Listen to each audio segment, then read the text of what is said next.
From the Hussman School of Journalism and Media at the University of North Carolina at Chapel Hill, covering the full range of Tar Heel athletics, this is Sports Extra.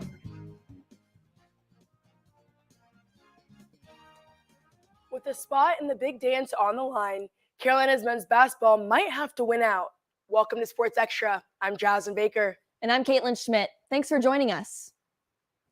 On Saturday, the Heels battled it out against number 6 Virginia in Chapel Hill in a must-have game for Carolina. The Smith Center was electric, and forward Pete Nance was the player of the game. He set the tone for the Heels, starting off the first half strong, shooting 4 for 4 from the three-point range. He finished with 22 points. Nance was effective on defense as well, with a season-high 4 blocks. RJ Davis also put up some big numbers for the Heels. The guard out-rebounded Armando, scoring a double-double off 16 points and 10 boards, with this drive right here showing just how easy it was for him to get to the rim and draw some contact. The Heels knocked off the Cavaliers 71-63, giving them the quad 1 win they so desperately needed. It's great to celebrate this, but we have a game on Monday. And I think it's important to celebrate this, but I think it's also important to stay focused and to stay locked in. For more about the big win, let's go to basketball analyst Landon Elliott. Landon? The big topic of discussion with UNC basketball has been the lack of quad 1 wins, coming into this game with a whopping 0. However, on Saturday, they flipped the script. In my opinion, there's 2 reasons why this team was successful: pre-game meals and team motto. In a 6-game stretch, Pete Nance has gone 12 of 47 from the field. So how did he get it turned around, you ask? Lemon Oreos. You heard that right.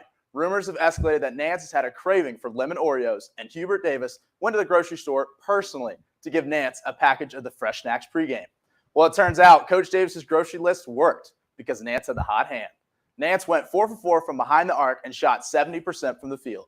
Let's go to the drawing board to see how Nance got it done.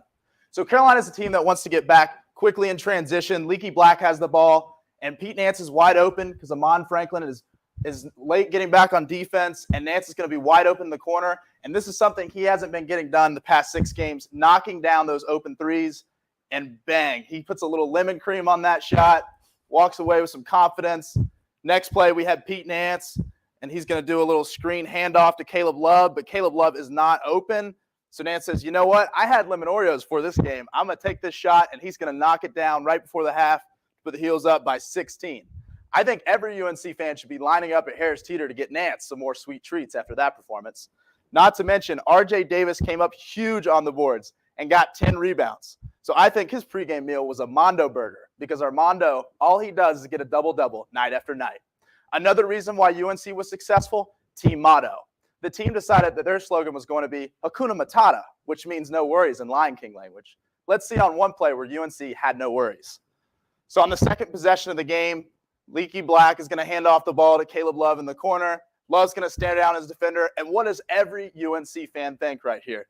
Oh, Caleb Love's going to take a bad shot selection right here. But he takes the one-step dribble, step back. He says Hakuna Matata, banks it off the backboard. And as an Outer Banks character would say, money. Caitlin? So, Landon, have you seen this new season of Outer Banks yet?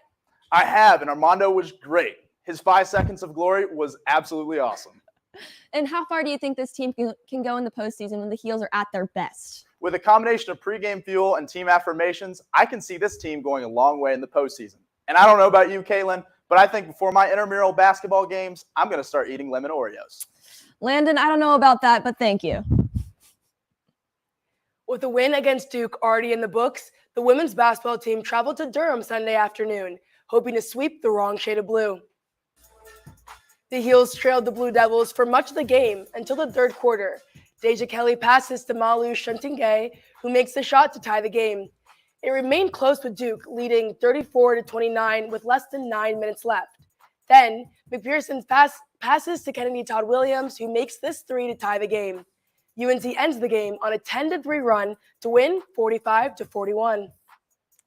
Now, Jasmine, Duke basketball has been undefeated in Cameron Indoor, men's and women's, until this Sunday. Our women's team broke that streak. They also broke another streak back in January whenever they handed Duke their first ACC loss of the season when the two teams faced off in Carmichael. Those 2 wins have now completed a back-to-back season sweeps by the Heels. And Jasmine, although Carolina managed the win, it was a season-low 42 points that got it done. In the first 2 quarters, UNC was held to 8 points each, which was the first time that Carolina had ever been held to single digits in 2 quarters of scoring. Even with those offensive struggles, the Heels have improved their record to 20-9 on the season, and they are the 7th seed in the ACC tournament that is starting this week. We'll grab some popcorn, Jasmine. I can't wait to watch. UNC softball packed its bags and traveled to sunny Boca Raton, Florida for the Joan Joyce Classic, playing 5 games against 3 opponents. Against Villanova, the Heels bats were ice cold from the opening pitch. Carolina totaled just 4 hits on the day. The Wildcats win 5-1. In the Heels' first matchup against Wisconsin, the Badgers jumped on starting pitcher Lily Backus in the top of the first with this 2-run home run by Kayla Contwent, making it 2-0. Later that inning, Molly Slosher beamed a 2-out triple into the right center gap, extending the lead to 3. The Heels fell to the Badgers 4-2. In the second game, Wisconsin built up a 5-run lead with situational hitting at the plate, like this sacrifice fly, and clutch defensive stops, like this 4-6-3 double play to get out Kenna Ray Dark at first. The Heels scratched across 4 runs in the bottom of the 7th rally, but Carolina left a runner stranded on third and lost 5-4. Against tournament host Florida Atlantic, Kiana Jones went 1 for 3, launching her first home run of the season, a 3-run shot. But Backus relinquished 5 runs in the circle. The Owls won 5-4. The disappointing weekend was capped off in the second game against FAU. Kenna Ray Dark allowed 2 runs in the 4th inning, and the Tar Heels were shut out for the first time this season, 2-0, dropping the record to 6-9. From the Sunshine State to the Tar Heel State, Carolina baseball battled number 11 ECU in a pair of games during the weekend in the first top 25 matchup of the season.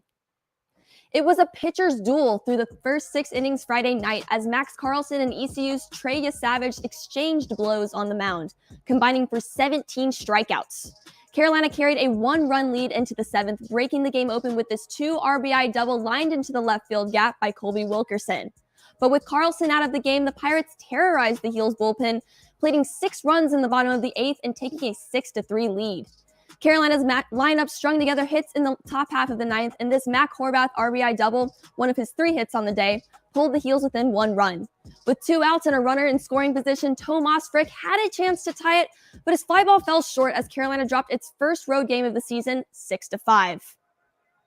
The team switched to Chapel Hill for Game 2 on Sunday at a sold-out Boshamer Stadium. Catcher Tomas Frick got the bats going early with this RBI double in the first that scored Vance Honeycutt. Then Honeycutt got on the board himself in the 4th inning with this absolute moonshot for his first homer of the year. The Heels offense stayed hot, and starter Connor Bovair pitched 5 solid innings of 2-run work, but a 4-run 7th inning for the Pirates was just too much for the Heels, and they went on to lose 6-5.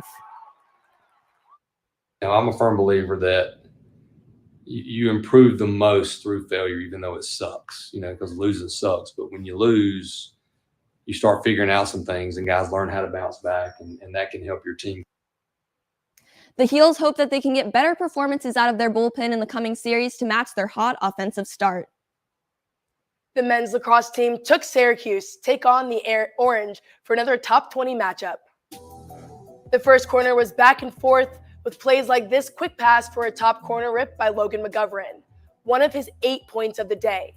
Antonio DeMarco and Lance Tillman also notched a hat trick with looks like DeMarco's fiery crease roll and Tillman's unassisted lefty shot. On defense, Colin Krieg was a brick wall as he stopped 12 shots, his 9th consecutive game stopping at least 10 shots. This hard-fought battle came to a close with the Tar Heels staving off a rally and coming out on top, 19-13. For a deeper dive, here's men's lacrosse analyst Riley Kennedy.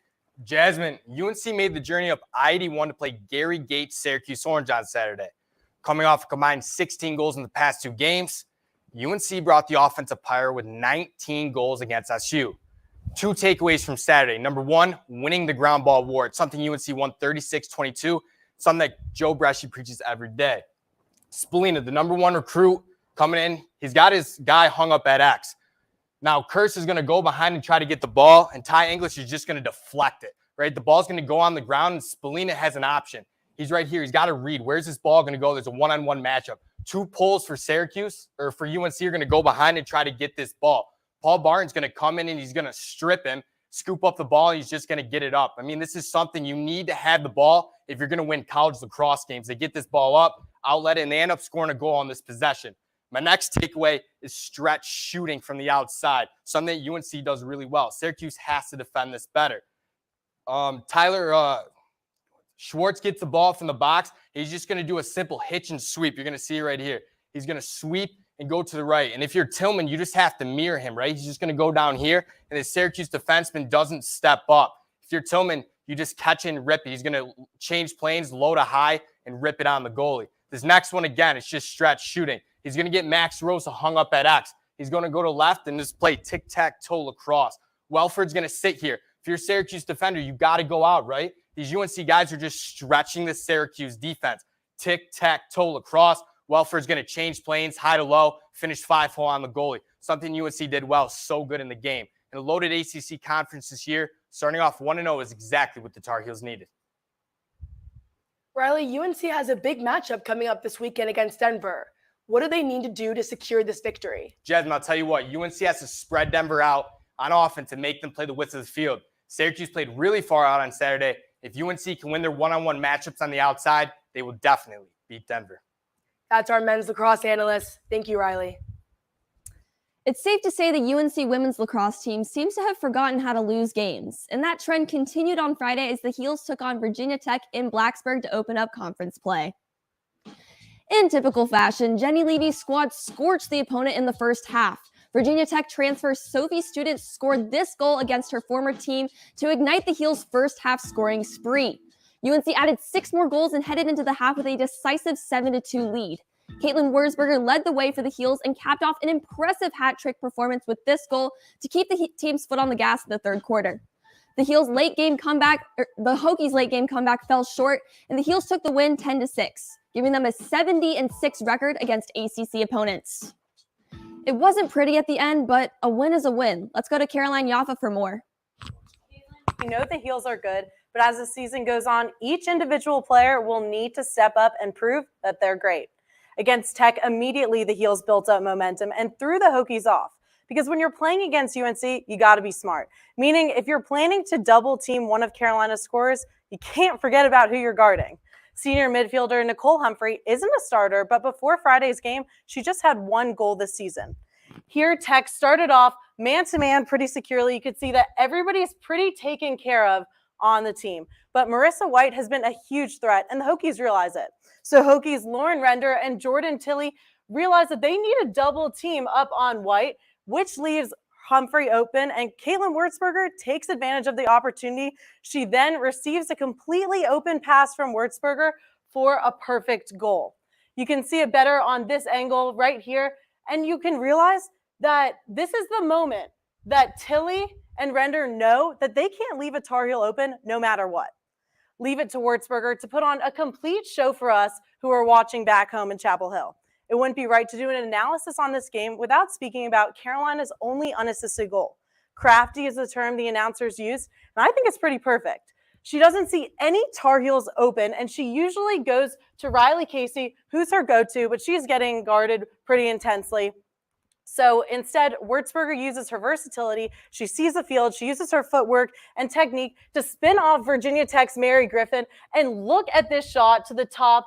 And Caitlin Wurzberger does it again. She got a hat trick. Pretty impressive. So it's important to add that Virginia Tech outscored the Heels 4-0 in the fourth quarter. And if the Heels want to get Coach Levy's 400th win on Friday against 4th-ranked BC, they'll definitely need to score throughout the game. Caitlin? Women's lacrosse analyst Caroline Jaffa. Thanks. Big game coming up on Friday. Looking to build off an indoor national championship, the women's tennis team traveled to Charlottesville on Friday to begin ACC play against the 20th-ranked Virginia Cavaliers. The Cavaliers won the doubles point to take the early lead, but the Heels were able to clutch up late with wins in 4 straight singled matches. Carson Tango League won the deciding match for the Heels, and they cruised to 4-1. On Sunday, the Heels faced Virginia Tech. Carolina won the doubles point. Then number 1 Fiona Crawley got things started in singles, giving Carolina the 2-0 lead. On court 2, Carson Tangle League defeated her opponent 6-1 and 6-2. UNC wins 4-3. The UNC men's tennis team took the rackets outdoors on Sunday in their matchup against Boston College. After Brian Cernock and Ben Kate won their doubles match, teammates Peter Murphy and Casey Kanya finished off their opponents to take the early 1-0 advantage. Will Jansen kept the momentum going for the Heels, winning the first singles match of the day in straight sets. After Peter Murphy clinched the match for the Heels, Anuj Watane took down his opponent in straight sets after this point to put Carolina up to 5-0. The Heels took home a decisive 6-1 victory. They play good double. We knew that coming in. They play good double. We talked to the guys about that yesterday. They actually got a point off of us last year at one spot in Boston College, and one was a tiebreaker. So, again, great leadership from Brian Cernock. The Eagle champion UNC gymnastics team had their second-to-last home meet on Friday. Kaya Forbes led a strong UNC showing after winning vault with a 9.875 career high. Julia Noer placed second on vault with a 9.825. Carolina posted the highest score of the meet on 3 of 4 rotations, defeating Temple with a score of 195.825. Probably one of the best things about Kaya is she's just so humble. She works hard every day. She's open. She's coachable. She wants to keep getting better. And her personality is just so stinking cute. So we're excited about what she's doing. To hear more about the Gym Heels and freshman Kaya Forbes, let's go to gymnastics analyst Lee Jeffries. Jasmine, the Gym Heels are officially the East Atlantic Gymnastics League undefeated regular season champion for the second year in a row. Let's talk about that incredible freshman Kaya Forbes, who won 2 events at the meet. Forbes started off the meet winning vault, executing a Yurchenko 1 1/2, and earned a career high score of 9.875. She went on to tie for first on floor with a score of 9.85. For her first pass, Forbes executes a round-off back handspring tuck full in. I think this cheerleader's face right here describes how we all felt watching that incredible pass. During her second pass, Forbes completes a double salto pass, which consists of a front layout and a front full. And then for her final pass, we are going to see Forbes finish her routine with, of course, another stuck landing. There's no doubt that this freshman is going to have a huge impact on Carolina gymnastics. The Gym Heels will have their final home meet of the season on Friday, along with the Senior Day celebration afterwards. Jasmine? Kaya Forbes and the Gym Heels sure are rocking. Thanks, Lee. The Carter Finley exhibition game ended in a UNC hockey loss to NC State. Fate had it that their first ACHA regionals game on Friday night would have the Heels in a rematch against the Pack. An opening statement from Patrick O'Shaughnessy less than a minute in, and a smooth operation from Cole Kosowski had Carolina on the board early. Beating the first period buzzer, O'Shaughnessy knocked the puck in and gave Carolina a 3-0 lead. In the second, the Heels were set back on their heels, and State tied up the game. But UNC came back with an answer in the third, as Kosowski nicked one in with 3 minutes left. Then the two Tar Heel empty netters nabbed a 6-3 win for Carolina and set the Pack howling at an early exit from the ACHA tournament. In the Elite Eight, the Heels faced number 5 Miami of Ohio. Carolina got the win with an outstanding overtime goal from team captain Henry Foster. In the semifinal game, Carolina fell to Kentucky 2-1. But this was still the best season in Carolina ice hockey history. One Heel made some noise this weekend in the pros. After qualifying on Monday, UNC alum Ryan Gerard took on the Honda Classic this weekend in South Florida. This was his second start on the tour after playing in the last year's U.S. Open. He shot 10 under par and finished 4th. While Karen Shelton and Aaron Matson competed for a national championship last fall, another field hockey team on campus was looking to accomplish the same feat. Brandon Lunga has the story.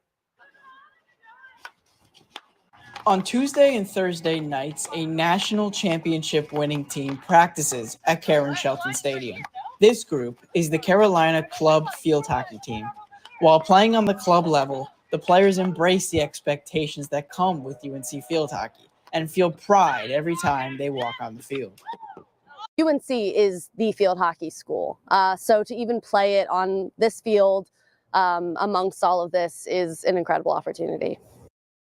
The team has lived up to these expectations. Julia captained the team to its 4th natty in the fall, defeating Georgia in the National Field Hockey League Fall Championship. After losing to Northeastern in the 2021 finals, the victory was even more gratifying.